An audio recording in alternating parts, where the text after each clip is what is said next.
Bom, olá a todos. Nós estamos aqui preparados para iniciar o webinar do segundo trimestre de 2023 do PIC 11, que é o nosso fundo listado.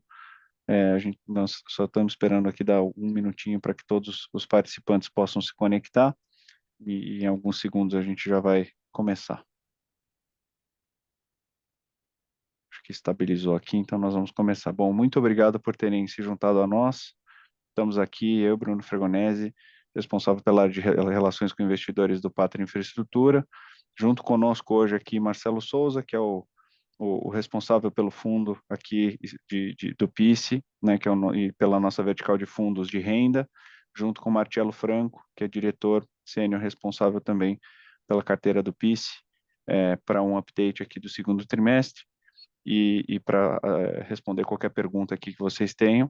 Já alerto que não, existe um módulo de Q&A, fiquem à vontade para fazer já as perguntas durante o webinar. A gente vai fazer a apresentação curta aqui, chegar prevendo aqui cerca de 15 a 20 minutos de apresentação e a gente vai começar as perguntas, mas podem, por favor, já ir começando a fazer as perguntas aqui durante o webinar. A gente só vai esperar até o final da apresentação para começar as respostas.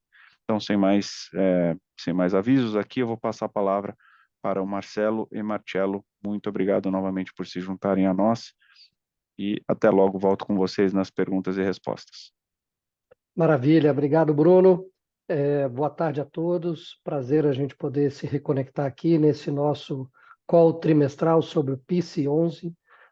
Sempre um prazer poder estar aqui para a gente poder tirar dúvidas, apresentar as evoluções e, obviamente, estar próximo de vocês e de todos os investidores que estão conosco aqui nesse fundo, tá bom? Eu peço um pouco de desculpas, eu estou um pouco rouco, mas está dando para falar normalmente. Vamos seguir em frente. Então, a gente tem uma apresentação que a gente gostaria de colocar aqui. Eu peço para o time já ir colocando. Muito bem. E, como sempre, a gente tem aqui uma primeira parte, que é uma atualização sobre o Pátria, que eu vou fazer bem rapidamente. Por favor, pode seguir para ela. Tá? Só lembrando a todos vocês, vários de vocês já conhecem o Pátria já de longa data, mas lembrando que nós estamos gerindo hoje algo como um pouco acima de 130 bilhões de reais em várias estratégias, principais delas private equity e infra e crédito. Hoje nós vamos tratar de um produto dentro da vertical de infraestrutura, que é a segunda maior vertical aqui dentro do Pátria, como um todo, né? Lembrando que o Pátria é o maior gestor de recursos alternativos da América Latina e um longo histórico aqui, alguns dos principais marcos aí da nossa história, desses 35 anos de vida do Pátria, e obviamente é importante lembrar para todos que tiverem interesse, né? Vocês já sabem, somos uma empresa listada na Nasdaq e qualquer um de vocês pode acessar qualquer tipo de informação pública sobre o Pátria, sobre os nossos resultados, sobre as nossas estratégias e as nossas operações, estão todos disponíveis, não somente no site da Nasdaq, mas também no site do Pátria, na nossa área de relações com investidores.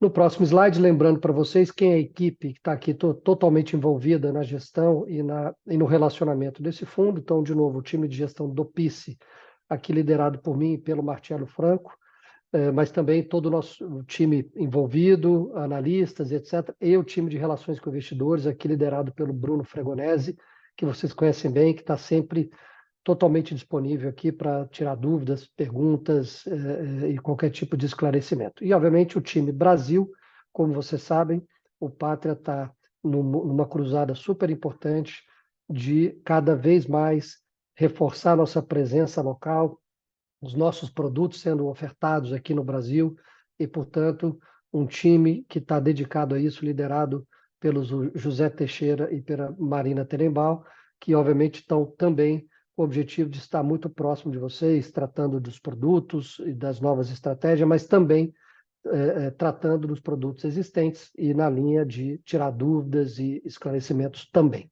tá bom? Muito bem, então, seguindo aqui já para o PICE, né, eu vou fazer uma introdução e vou passar a palavra para o Marcelo, mas também lembrando a vocês como é que está o nosso PICE, né?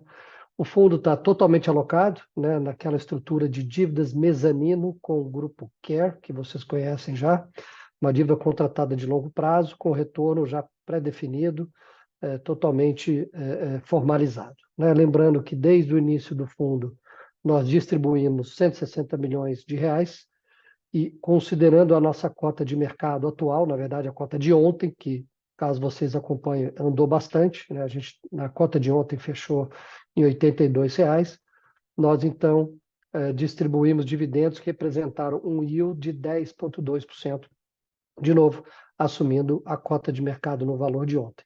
E mesmo com a cota tendo andado bastante, né, como andou agora para R$ 82, essa cota representa um retorno implícito deste nosso título de IPCA mais 9,4. Né? Esse é o retorno líquido naquela cota de mercado para os investidores naquela data. Né? Então, essas são informações muito importantes. Com relação às distribuições, né, nós estamos mantendo a distribuição esperada de R$ 6 a R$ 8 por cota, né, para o terceiro ano do fundo.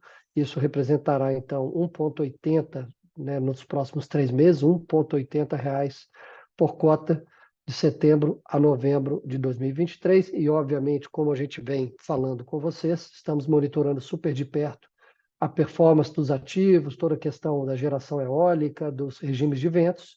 O Marcelo vai trazer mais detalhes para a gente nessa direção e conforme essas questões forem mudando, a gente vai trazendo para vocês as expectativas de distribuição adequadas a essa performance dos próprios ativos. Tá bom? Bom, e com relação ao benchmark, como é que a gente se compara com o mercado, pegando, obviamente, outros instrumentos como NTNB e debênture, o prêmio de retorno que o PICE oferta hoje é ainda maior do que a gente viu no último trimestre em relação a esses dois títulos. Nós vamos entrar mais no detalhe sobre isso, o Marcelo vai trazer esses números, e lembrando, né, que neste tipo de ativo, que é um ativo que é uma debênture mezanino, contratada, com taxa de juros implícita e com o modelo do cash sweep, a gente pode falar mais um detalhe, ou seja, a gente espera receber ao longo da vida desse título todos os juros acruados.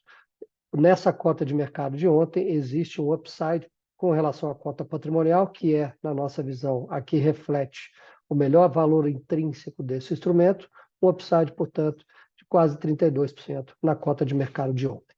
Tá bom? Então, muito bem.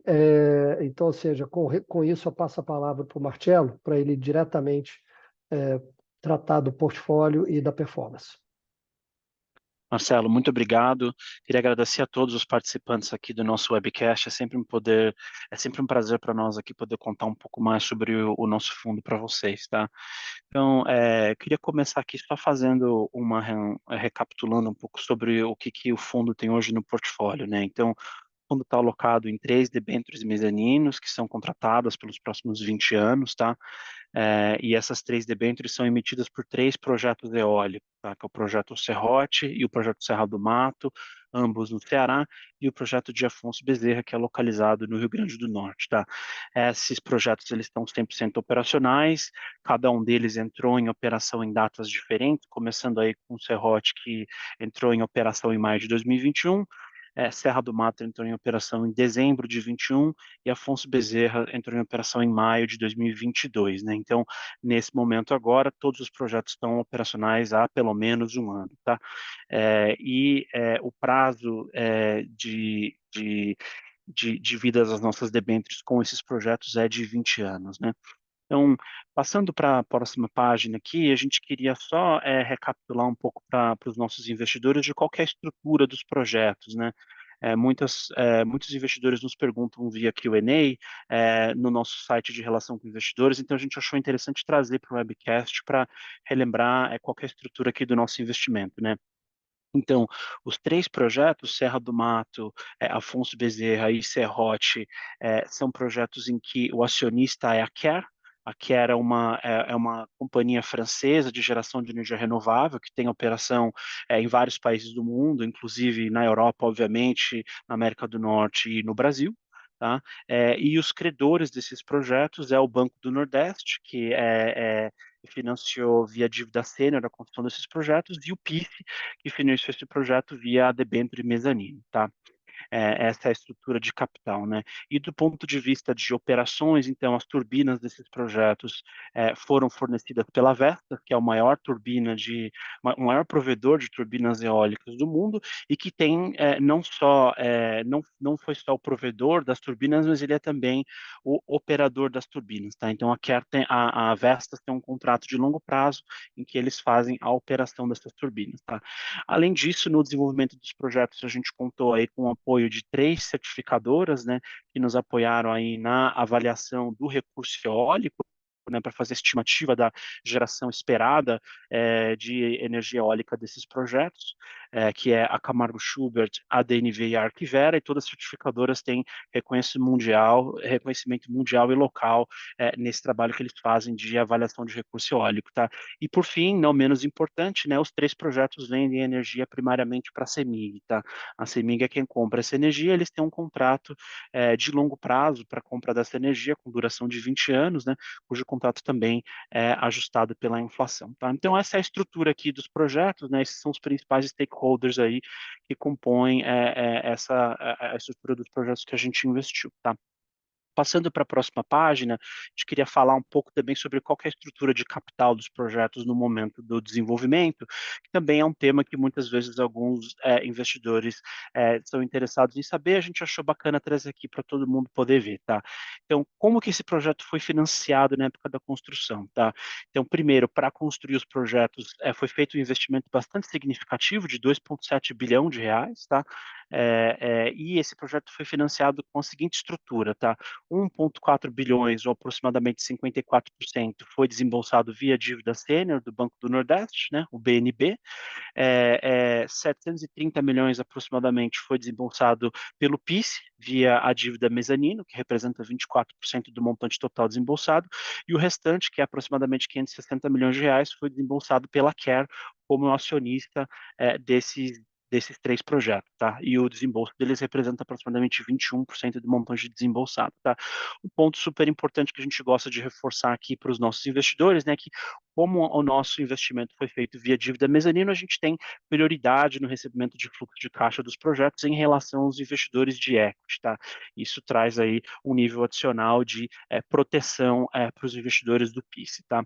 Além disso, a gente conta com o nosso mecanismo de cash sweep, né, em que a gente pode receber proporcionalmente mais dos fluxos de caixas do projeto, a depender da geração eólica a cada trimestre, né, que é um ponto que a gente vem falado bastante nos últimos webcasts, né, mas sempre vale a pena reforçar aqui, tá? Passando para a próxima página, eu queria contar um pouco para você sobre como é que foi, então, a performance operacional dos projetos no último trimestre, tá?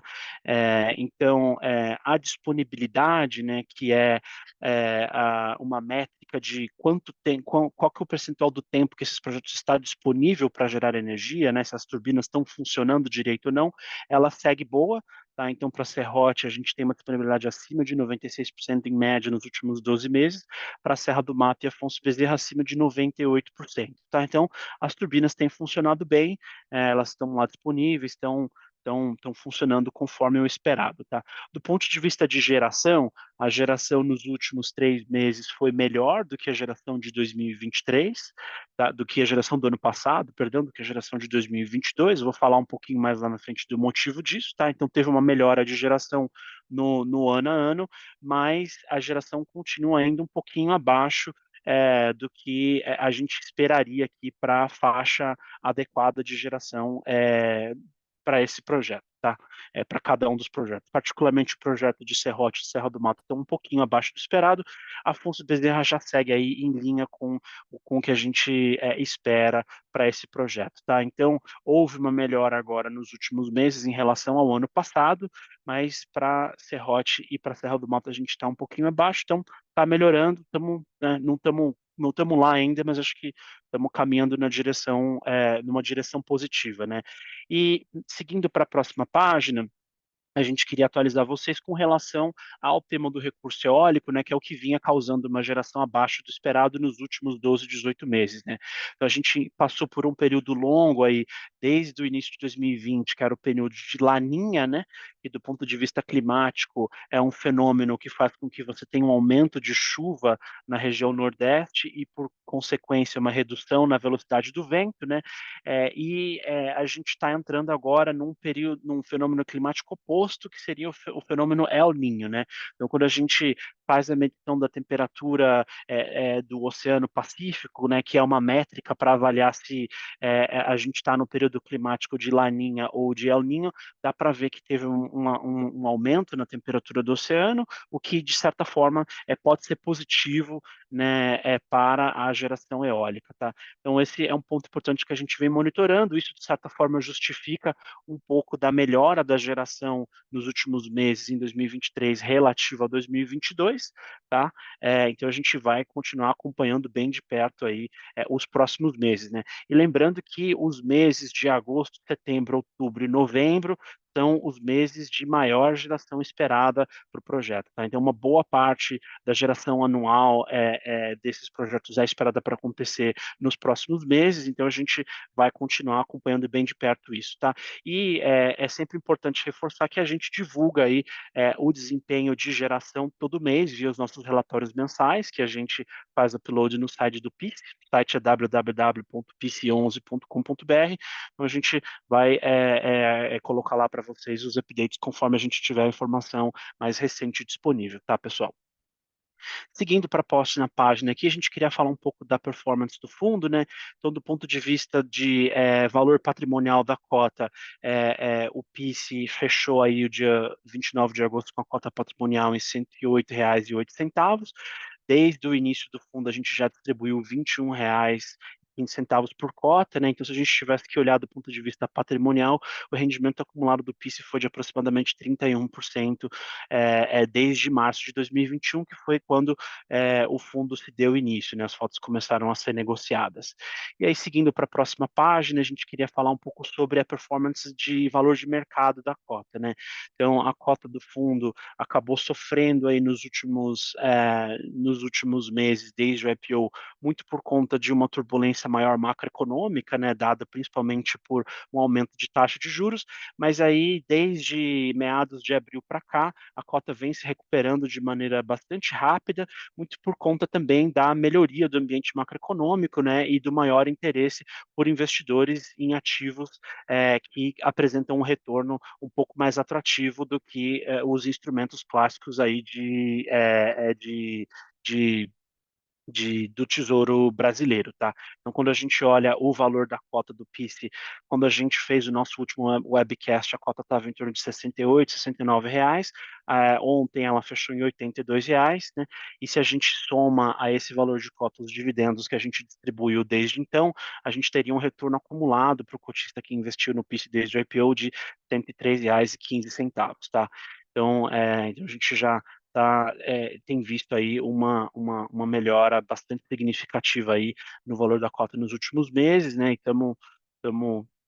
seguimos monitorando como é que o mercado vai andando, tá, pessoal? Seguindo para a próxima página, a gente queria falar um pouco do que é o retorno implícito, então, nesse valor de cota, né? Então, só relembrando, em março de 2021, quando nós fizemos a emissão da cota, o fundo tinha um retorno esperado de IPCA mais 6,5, líquido para o cotista do PICE 11, né? Que representava um prêmio de 4,1% sobre a NTNB, já ajustando pelo efeito do imposto de renda, tá? Se a gente tivesse que comparar com as debêntures de infraestrutura, esse prêmio era de 2,4%, como está mostrado aqui do lado esquerdo da página. No lado direito da página, a gente mostra o que seria esse retorno agora, em agosto de 2023. Então, para quem comprasse uma cota no dia 29 de agosto, ao valor de R$ 82 por cota, o rendimento esperado, né, para esse cotista seria de IPCA mais 9,4%. Tá? O que dá aí um prêmio de 5,5% contra a NTNB, ajustando para o efeito do imposto de renda, e de prêmio de 3,1% se a gente tivesse que comparar com debêntures de infraestrutura de duration equivalente, tá, pessoal? A gente continua tendo aí um spread bastante significativo sobre os ativos equivalentes, né, a NTNB e as debêntures de infraestrutura, e esse spread ele continua maior do que o spread que existiu quando nós fizemos o IPO do fundo lá em março de 2021, tá, pessoal? E passando para a próxima página, a gente queria dar uma visão para vocês sobre as distribuições de dividendo do fundo, tá?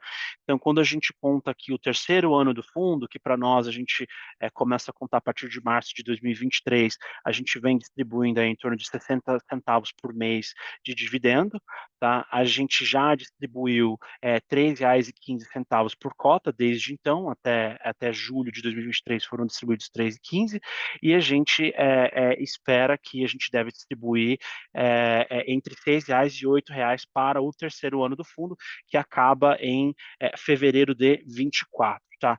Então, como os ativos estão 100% operacionais, a gente agora fica acompanhando a performance da geração para definir se a gente vai terminar o ano mais próximo do 8 reais por cota ou mais próximos de R$ 6 por cota, tá? Então, os próximos meses vão ser bastante importantes, que são os meses em que a geração ela é maior, né, para esses ativos, né? É o período da famosa safra de vento, tá? A gente vai continuar monitorando a geração e a cada trimestre a gente divulga aí o que é a nossa expectativa para os próximos 3 meses, tá? Então, dado tudo que a gente tem de informação até hoje, a melhor estimativa que a gente tem aqui para os próximos 3 meses, a gente vai continuar distribuindo 60 centavos por cota, então para o período aí de agosto de 23 até novembro de 23, a gente deve distribuir 60 centavos por mês por cota, tá? E aí, quando a gente fizer o próximo webcast daqui 3 meses, a gente deve indicar para vocês quanto que deve ser a próxima distribuição, tá? E o ajuste da próxima distribuição, se continua 60 centavos, se vai aumentar ou se pode diminuir, vai depender um pouco aí da performance da geração elétrica dos ativos, tá, pessoal? Por fim, acho que para finalizar aqui, né, só para a gente fazer uma recapitulação final, né, então o portfólio continua estável e 100% alocado, não temos nenhuma grande novidade com relação ao portfólio, as coisas continuam ocorrendo conforme esperado, o retorno do fundo, por ser um fundo que investe em debêntures, né, que investe num mecanismo de dívida, a gente tem uma série de mecanismos que protegem o retorno dos investidores no longo prazo, né, a nossa expectativa de distribuição, a gente reitera a nossa expectativa entre R$ 6,00 e R$ 8,00 por cota para o terceiro ano do fundo, né? E a gente continua vendo o PICE como uma oportunidade de investimento bastante interessante, né? Então, mesmo com a cota tendo se apreciado bem significativamente nos últimos meses, ainda tem um upside bastante significativo entre o valor de mercado da cota e o valor patrimonial da cota, né? E o retorno implícito para quem investe na cota do PICE hoje ao valor de mercado de hoje parece bastante atrativo, né? IPCA mais 9,4%, o que tem um prêmio aí bastante interessante com relação à NTNB ou com relação às debêntures de infraestrutura normais, tá, pessoal? Acho que essas são as principais mensagens que a gente tinha para passar para vocês e agora vai ser um prazer a gente endereçar as perguntas que vocês tiverem. Por favor, fiquem à vontade para fazer seus questionamentos e sugestões aqui pelo mecanismo de Q&A e do chat aqui da nossa plataforma, tá, pessoal? Isso, enquanto a turma vai colocando aí eventuais perguntas, eu queria só reforçar esse tema, que é a diferença da cota de mercado para a cota patrimonial, né? Como vocês sabem, ou seja, esse fundo não investe numa estrutura de equity, né? A estrutura que a gente investe nos ativos da Care é uma estrutura de dívida mezanino.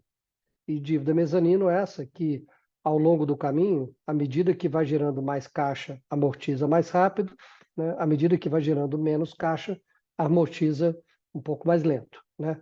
Mas a parcela que não foi amortizada, ela vai acruando no principal dessa dívida. E, portanto, a cota patrimonial reflete o valor acruado dessa dívida.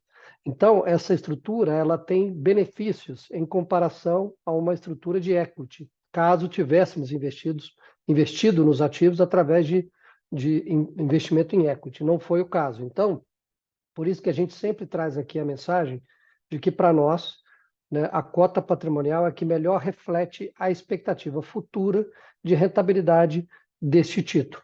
obviamente, a gente tem esse risco e essa volatilidade de curto prazo, que é a geração, o vento daquele período. Enfrentamos ali o Laninha, que gerou menos vento, foi um período aí crítico nos últimos meses, mas, obviamente, a dívida continua acruando. Quando o projeto voltar a gerar, pode demorar mais tempo, menos tempo, esperamos que seja mais rápido do que mais devagar, claro, né? Até porque os sinais que estão vindo é que agora estamos entrando no El Niño, isso deveria realmente melhorar, mas à medida que a geração volte, a gente volta a acelerar, né, o recebimento e, portanto, voltar a ter dividendos aqui mais robustos, né? Então, é uma estrutura bastante protegida, por isso que a gente sempre fala que a cota patrimonial é que melhor reflete. O risco, como vocês sabem, é o risco do vento, já falamos, né? Mas efetivamente a gente acredita que os ativos vão voltar a performar, ou seja, se tudo der certo no curto prazo, tá bom? Bom, vamos ver as perguntas agora. Bom, já temos algumas perguntas aqui. A primeira delas aqui, a respeito do apagão recente que teve na região norte e nordeste, se tem algum tipo de risco ou impacto para o PIS, né, e para os ativos do PIS. Eu posso pegar essa aqui? Vamos lá. Então, primeiro, ainda estão se identificando as causas ou seja, o detalhe dessa questão do apagão, mas como vocês sabem, isso aconteceu nos ativos da Eletrobras, lá no Nordeste, e gerou efetivamente um apagão em boa parte do Brasil, né? O impacto que isso gerou em todos os ativos de geração do Brasil, foi o seguinte: naquele momento, naquele dia, nos dias seguintes, foi necessário pedir para que várias usinas desligassem, fossem desligadas, né? Isso aconteceu com projetos solares, isso aconteceu com projetos térmicos, aconteceu com projetos eólicos, tá? E no caso da Care, isso aconteceu também. Foi, obviamente, pontual, isso foi em algum momento aqui no início do mês, né? Primeira quinzena, não me lembro exatamente o dia. Então, neste período, os projetos da Care também tiveram que ficar alguns dias desligados, né, um período desligado. Significa menos geração naquele mês e, obviamente, naquele mês um pouco menos de receita. Mas, de novo, isso aconteceu, afetou todos, né, no Brasil. No caso dos ativos da Care, também foram afetados aí num pequeno período, mas, de novo, é um período pequeno vis-à-vis ao prazo que a gente vislumbra para esse ativo, né? Esse aqui é um investimento de longo prazo, isso deveria ser recuperado ao longo do tempo.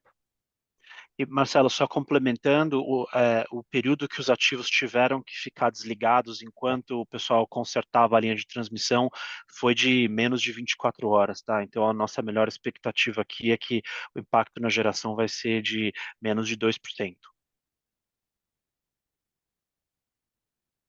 Ok.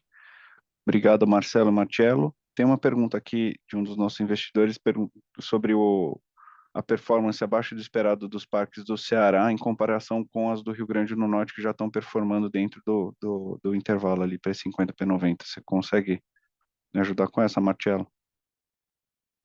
Sim, eu consigo pegar essa aqui. O que que acontece com os parques do Ceará vis-à-vis os parques do Rio Grande do Norte, né? Particularmente os parques do Ceará, eles estão numa região mais próxima da costa, e ali, particularmente, é uma região que tem tido mais incidência de chuva do que o esperado vis-à-vis aonde estão localizados os parques do Ceará. Então, é um tema de fato geográfico, né? Então, ali no Ceará teve um pouco mais de chuva do que relativamente à região do Rio Grande do Norte, então o impacto do vento ter vindo um pouco melhor, um pouco menor ou um pouco pior do que o esperado aconteceu de uma maneira mais relevante no Ceará do que do Rio Grande do Norte. Outra pergunta aqui de um dos nossos investidores aqui é qual é a margem EBITDA aqui da nossa operação e se eventualmente no prazo de 20 anos a debênture não for repaga, né, se existe a possibilidade de extensão ou se os valores de geração de caixa não sirvam para cobrir a debênture, se é possível estender o prazo do PPA. Marte, você nos ajuda com essa? Eu consigo pegar essa sim, tá? A margem EBITDA esperada para a operação é de aproximadamente 70%, tá? Como os ativos eles até então não tinham atingido 12 meses de operação, A gente até divulgou o EBITDA histórico desses ativos, mas não tinham todos os anos, todos os meses de operação comprada dos ativos, estava um pouco menor do que essa, na nossa última avaliação, acho que estava em torno de 40%, 50%, mas conforme os ativos eles entram na fase de operação normal dele, a partir ali do segundo, terceiro ano, a margem esperada é de aproximadamente 70%, tá? O que que acontece depois de 20 anos se os ativos não pagarem toda a dívida, tá? Então, o que acontece basicamente é o seguinte, esses ativos hoje, eles têm um contrato de venda de energia de 20 anos, mas o período deles de operação é de 35 anos, tá? Então, após o 20º ano, o PPA, né, ou o contrato de venda de energia pode até acabar, mas o ativo continua gerando energia normalmente e você pode vender energia no Mercado Livre. Existem diversas maneiras de você negociar a energia que um ativo de geração elétrica produz, tá? Então, a matemática que a gente faz aqui é se por qualquer motivo a dívida não puder ser paga no 20º ano, ainda tem mais 15 anos de fluxo de caixa para terminar de pagar a dívida, tá, pessoal? Mas É, não é o que a gente considera no nosso caso base, né? Mas existe sim esse elemento. lembrando que energia é um produto extremamente líquido, extremamente líquido. A dúvida é que preço você vende, né? Se você vender num prazo, né, mais longo, ele tem um preço, mais curto tem outro, mas mesmo se eu não fizer nada, né, eu tenho um projeto de geração que não tem contrato, basta eu dizer na Câmara de Comercialização que eu gerei 1 megawatt naquele dia, que a Câmara vai me compensar pelo preço do mercado spot, que é o famoso PLD. Obviamente, ninguém quer ficar ao sabor do spot. Então, idealmente, o que todo mundo faz? Contrato de longo prazo, e antes de vencer aquele contrato, a gente vai renovando por outros períodos. Então, a gente acredita ser super capaz, né, do projeto ter geração de energia e receita para além do prazo do PPA. Obrigado, Marcelo. Bom, antes de passar de volta aqui para o Marcelo e Marcello para as considerações finais, eu queria passar um recado aqui para todos, que nós estaremos, né, tanto amanhã, quanto sexta, quanto sábado, né, no evento da XP Expert, né, que é um evento bastante conhecido aí, bastante famoso, um dos maiores eventos de investimento do mundo. O Pátria vai ter um stand lá. Estaremos por lá, eu, Marcelo, Marcello e muitas outras pessoas do Pátria, com painéis, atendendo as pessoas, cumprimentando as pessoas, tirando dúvidas e falando sobre os nossos produtos e as nossas teses. Então, todos estão mais do que convidados. Espero que nos encontremos lá para falar de PIS e de muitos outros assuntos aqui, continuar esse diálogo e aguardo vocês lá. Vou passar de volta aqui a palavra para o Marcelo e Marcello. Agradeço muito pela presença de todos. A gente continua disponível aqui, né, diretamente via webcast, mas também lembrando nosso site pc11.com.br. Mensalmente a gente solta novidades, mensalmente a gente solta todos os documentos lá de distribuição e também aqui a gente tem um e-mail que a gente responde. A gente tenta ser muito célere aqui e muito disponível, que é o ri.pice11@patria.com, e estaremos sempre disponíveis lá e também até o próximo webinar aqui com mais novidades. Passo aqui a palavra para o Marcelo e Marcello para as considerações finais. Muito obrigado.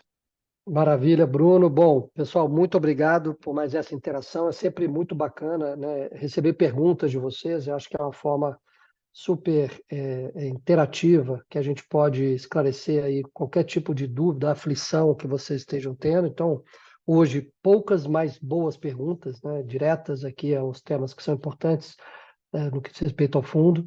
Então, mais uma vez, agradeço, contem conosco, né? Queremos estar sempre muito próximo de vocês e totalmente disponíveis aqui para que possamos fazer essa experiência de vocês de investir com Pátria, com PICE e com outros produtos nossos, ser uma ótima experiência, e que vocês continuem olhando para outros produtos junto conosco, tá bom? Muito obrigado e até a próxima oportunidade.